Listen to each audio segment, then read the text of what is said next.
Hello and welcome to another video. So for today's video we are going to do an ink blended background. I did leave all of the blending in real time, so because this is not sped up, I did not want to take the time to share with you how I completed the card, but at the end of the video you will see images of a completed card with this background. This background is a recreation of a background that I posted on my blog and Instagram a couple of weeks ago.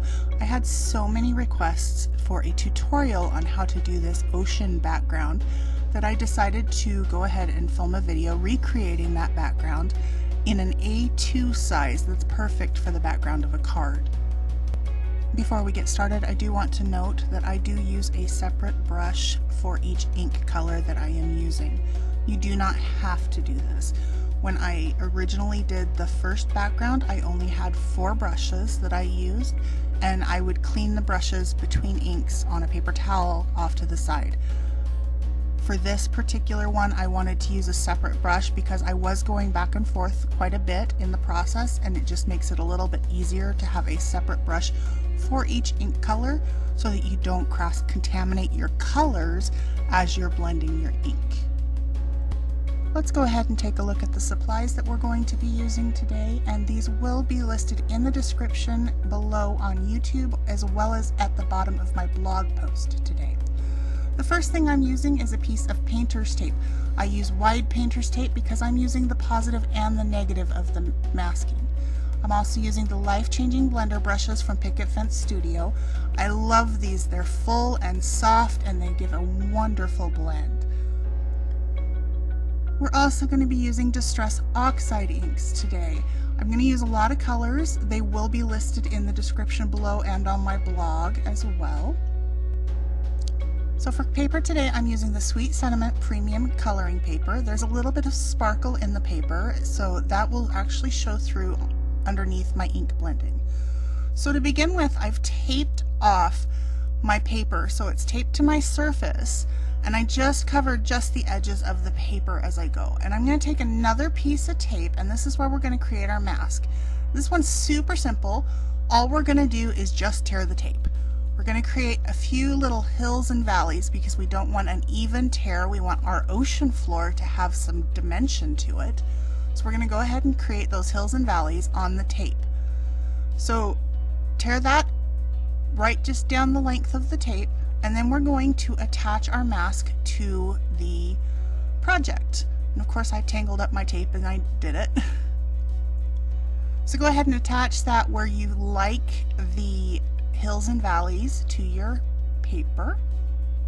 We're going to save the other half of the tape because we will be using that in our project in a little bit. The first color of Distress Oxide ink that we're going to be using is Tumbled Glass. Now this color is going to be our lightest color. It's going to be the light in the image. So what we're going to do with this color is we're actually going to block out where we want light in our image. So across the top, which is going to be the surface of the water, and then the light beams that are going to be coming down into the depths of the water are all going to be blocked out with the tumbled glass. When I come in with the darker colors, this lets me know exactly where I need to leave light space for the image.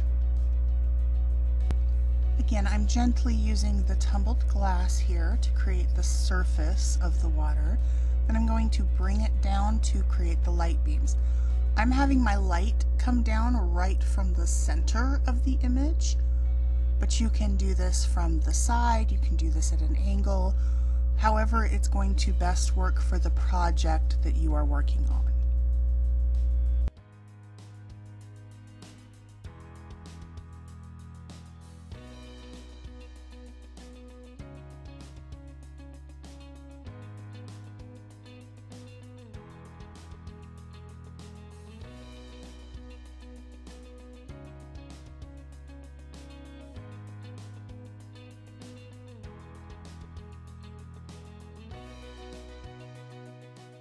So we're going to go ahead and set that tumbled glass aside for now, and I'm just going to set the brush on top of it so that I know which brush I used with it. We're going to bring in our next color, which is Peacock Feathers Distress Oxide. This is going to start adding some depth to the image. This is going to go around the edges of the tumbled glass, and this is going to be that first color that's very light filled in the depths of the water. So we're just going to gently put that around the edges where the tumbled glass is, kind of round out that top portion of the tumbled glass to give it more of a surface-like feel. You can see that I'm holding the brush there quite high up near the brush head. This allows me a lot more control over where I am placing the ink. If you want a little bit more of an organic feel to your ink blending, you can actually hold the brush further down on the handle, and you can see I'm doing that right here just as I go across where those light beams start going down in the surface of the water. I want to darken that just a little bit right there. I don't want it to be super dark though, so I'm just using a very light touch, and I'm using that farther down on the handle at that point.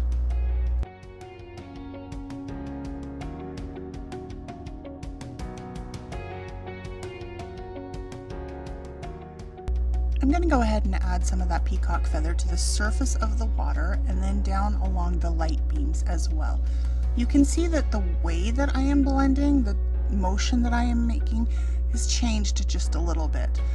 The surface of the water is going to have a movement that is horizontal because of the ripples of the water, and the light beams are going to have a movement that are up and down. So I've kind of changed my stroke right along the edges of those spaces so that the way that the ink blends echoes the movement with it. In the final piece, it is incredibly subtle. It's something that you don't really see a ton of what it's doing because of how densely packed these brushes are. But it is just that little touch that kind of helps to make it a little bit more realistic.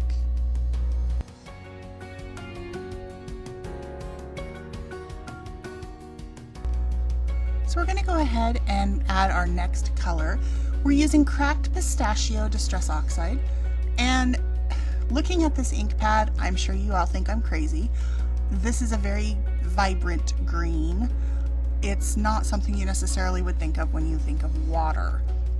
I looked at a lot of reference photos in the process of creating the ocean background, and one thing I noticed in most of the photos is that where the light starts to filter through the water, where it's at its strongest point, it picks up a lot of green tones in the water. Now, the green tones in the water are not this bright, but what I am doing here is I'm adding that green tone into my blending. I am going to come back and blend other colors back on top of this, but this will allow me to have that green cast in the center of my image that I wouldn't be able to necessarily get with all of the blues and the blue-green colors that I'm using. I need something to add a little bit more of that green shade into my image. So I went ahead and added that Cracked Pistachio. Now we're going to move on, and our next shade is the Mermaid Lagoon Distress Oxide ink. This is a quite blue to go right on top of that green. So we're going to go ahead and start adding this. Now this is a darker tone, so we're going to kind of keep this lower in the image from some of the other colors that we have used. We're going to start filling in the darker areas of the image so that we have a good base as we bring in our darkest color, and fill in, and you're going to start seeing those light beams really start to take life here. Although until we're actually done with the whole piece, this is still going to look a little bit like a hot mess.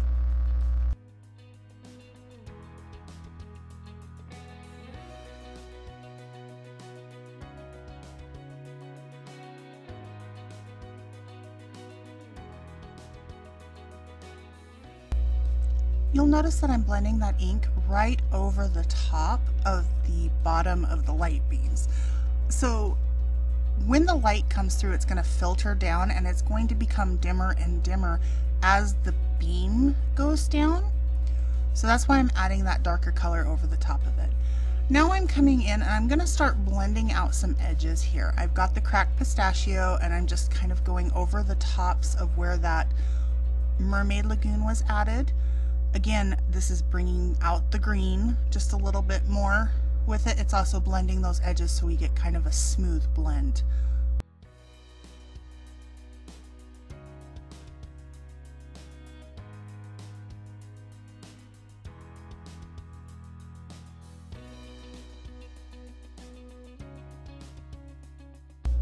Again, we're going to come back to the peacock feathers and we're going to blend that out along the edges where the cracked pistachio was at. One thing about doing ink blending like this, until you actually have the whole panel blended, it's kind of hard to see where you want your mid-tone to be. Because you're comparing it to the stark white of the paper, it's hard to tell just how intense to make that ink. So a lot of times it tends to be just a little bit too light, because you're comparing it to that white. Once you have the whole panel blended, then you can actually come back and say, you know, I really want a little bit more intensity. I want a little bit more contrast between the light beams and the actual color of the water. So coming back through the colors and working your way through to blend everything out and get a smooth blend also gives you the opportunity to kind of up the saturation of your image. Just make it a little bit more intense in the colors that you want to have show a little bit more.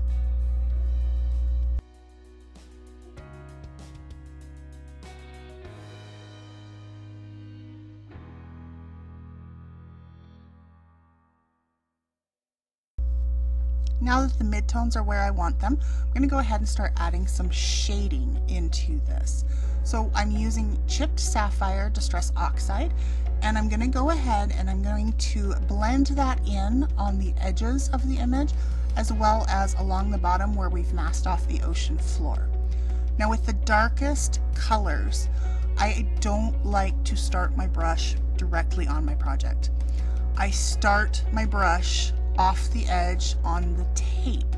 What this does is this knocks off some of the most intense part of the pigment that you have picked up on the ink and allows you to actually blend in a little bit softer. I don't necessarily want full strength ink with this. I want to shade and shadow my image, but I don't want to necessarily have a big line of chipped sapphire right around the edge of the image. And I'll blend that into my image just to add that nice smooth shading. I'm going to come back with the Mermaid Lagoon and just blend that out just a little bit more.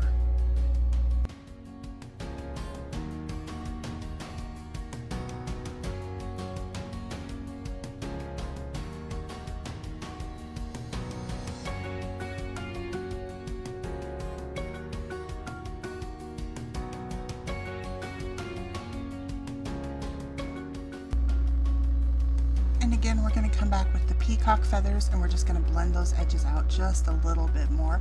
I'm skipping the cracked pistachio. I don't need to add any more green to this image. So I'm just going straight to the peacock feathers, and I'm not going to pull in that tumbled glass again either because I like the color that I have right now for that tumbled glass area.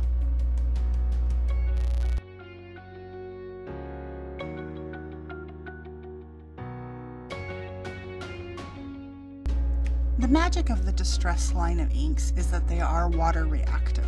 So I have a spray bottle filled with water here. We're going to add some bubbles to our image.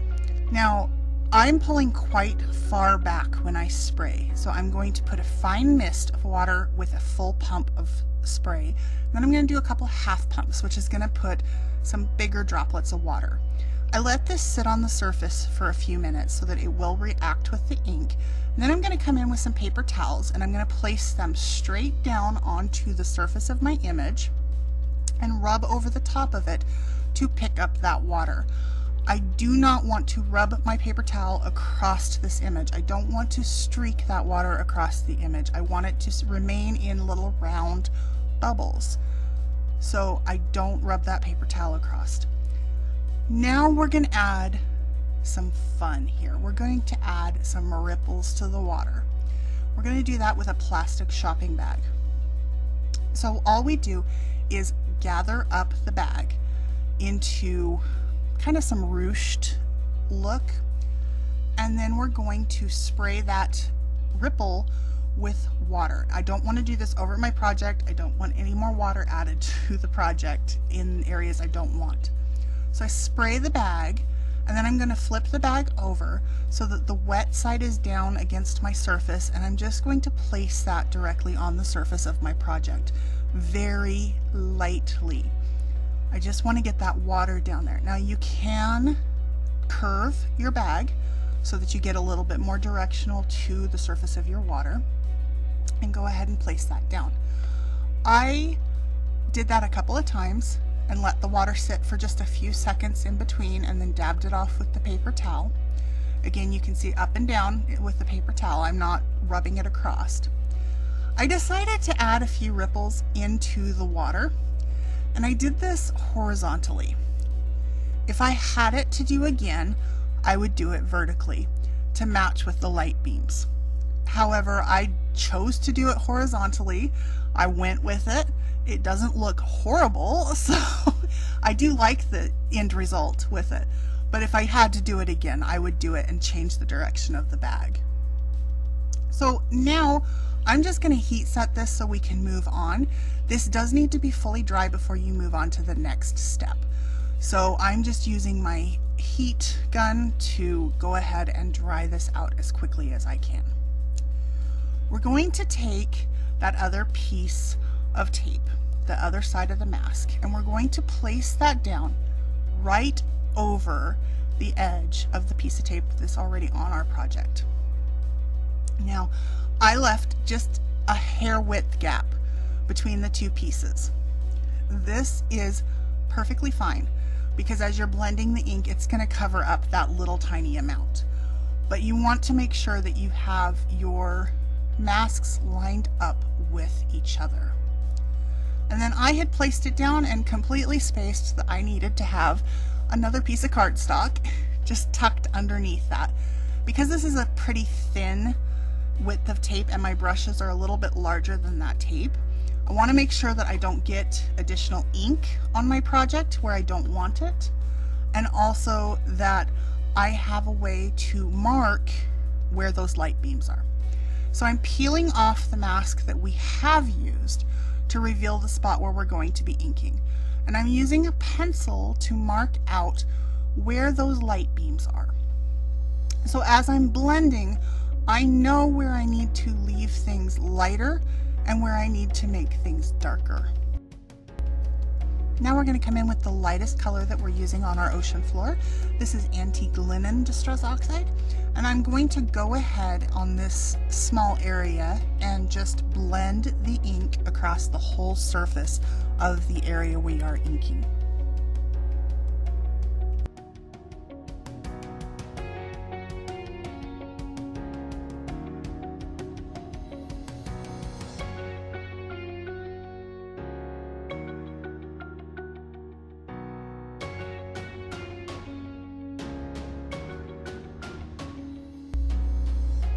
Next, we're going to be adding some pumice stone ink.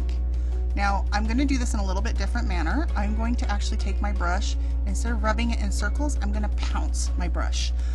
This adds the ink in an uneven texture. I am going to be blending over the top of this, which does kind of blend that ink out, but this adds it in such an uneven amount that you still get a little bit of texture to your image by pouncing the brush rather than rubbing it in circles.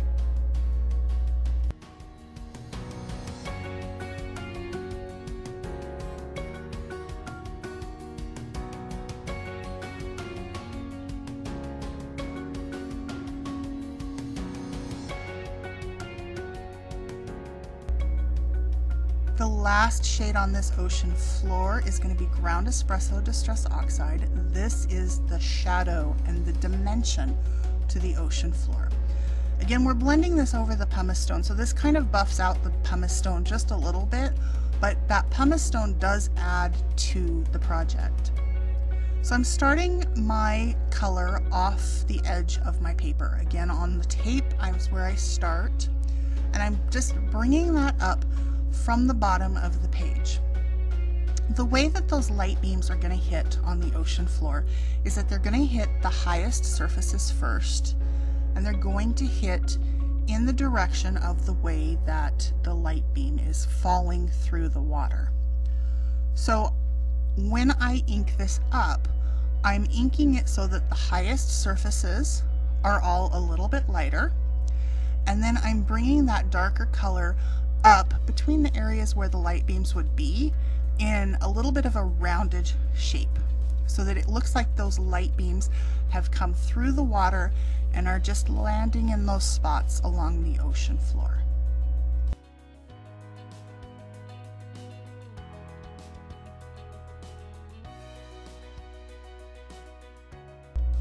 I'm coming back in with the antique linen shade now, and I am just rubbing that over the surfaces, mostly of the areas that are supposed to be the lightest.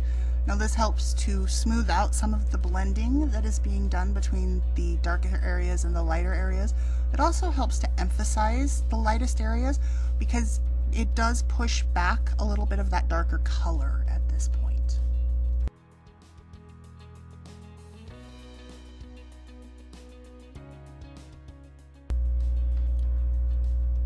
I'm going to come back in with that ground espresso one more time, and I'm just going to push those shadows a little bit further. I want to make sure that there is some real distinction between the areas that are in shadow and the areas that have the light hitting them.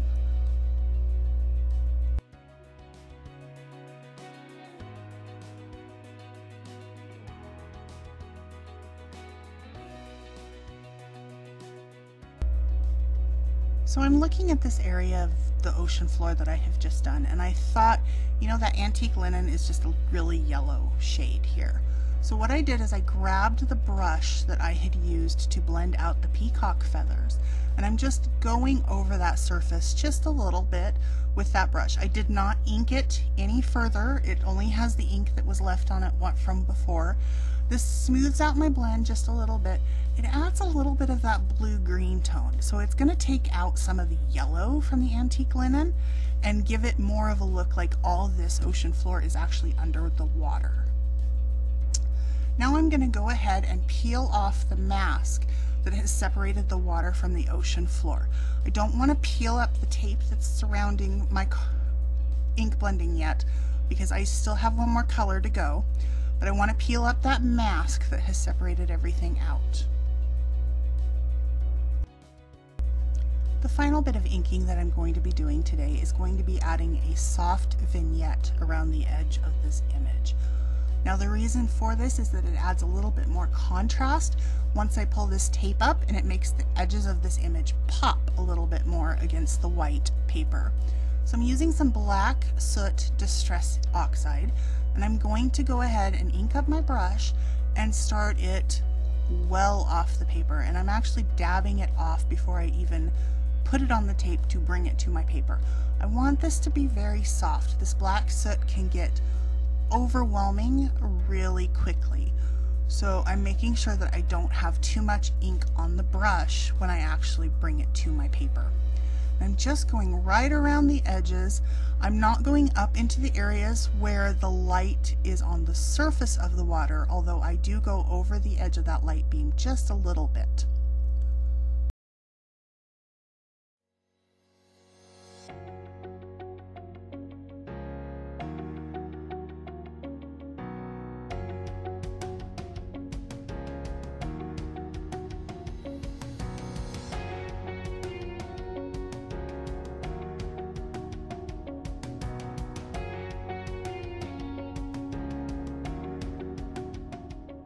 And I don't know about you, but for me, sitting here looking with the ink that's on the tape and everything, it's just still got just a little bit of that hot mess vibe to it. But as I go ahead and put everything away and then start to peel off that tape and reveal that white edge contrasted against the image, it looks so much better. It's just funny how if you just keep going and keep going, that it's going to eventually turn out exactly how you envisioned it in your head. and that's the completed ink blended panel. The supplies that I used in this project today, as well as for the card that will be shown in just a minute, will be linked in the description below, as well as over on my blog. I hope that you enjoyed this, I hope you learned something, and I hope you try it for yourself. Have a wonderful day, and much love to you all. Thanks for watching.